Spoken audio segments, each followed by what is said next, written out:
Yo mga kaliwanag, Neneng's in the kitchen again. So yes, I'm back in the kitchen. Nakaisip na ako ng uulamin for today's video.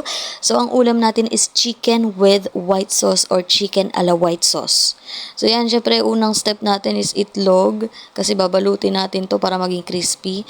Yan, breading, crispy fry or any breading na gusto nyo. Tapos balik ulit yan sa itlog mga par. Tapos rekta yan agad dyan sa breadcrumbs. Ang sarap pag may breadcrumbs kasi crunchy talaga siya, unlike pag breading lang. Pero optional pa rin yung breadcrumbs. Kung ayaw nyo ng breadcrumbs, edi breading lang, pwede na yon. Basta maging crunchy lang siya. Actually, pwede nga kahit walang breading eh. Ayan, pagka na-finish product na yan, eto na, magsalang na tayo ng kawali kasi paiinitin natin dyan ng mantika. Damihan nyo yung mantika para hindi dumikit. Tapos, syempre, linisin muna natin itong pinagawa natin. Ang dirty mo naman, di ba? Hayaan mo lang yan dyan. Linisin mo yan para naman mukha kang malinis.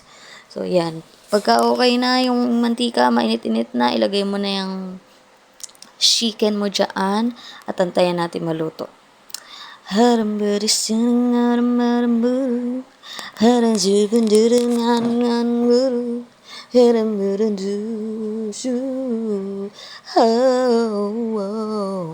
Pag okay na yan mga par, ahunin mo na yung mga luto and iwan mo yung mga hindi pa.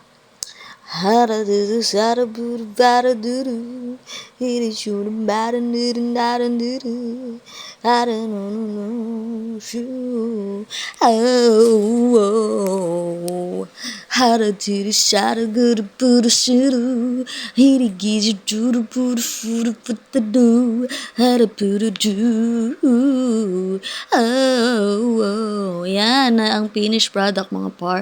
Tapos, gawin na natin yung white sauce real quick.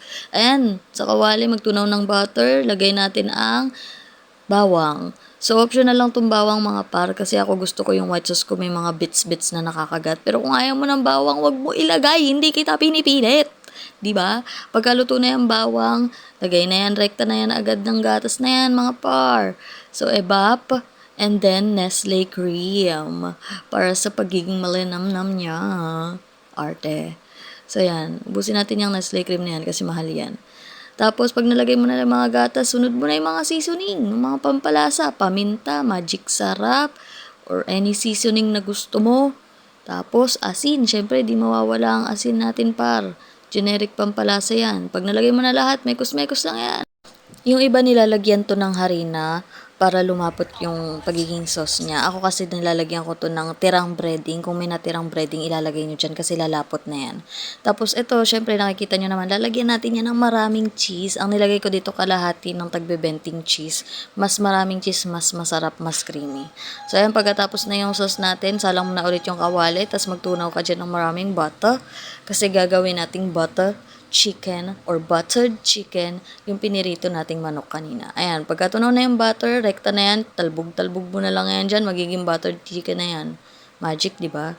So yan, mekos-mekos mo na lang yan. And tapos na, ganito yung finished product. Sarap.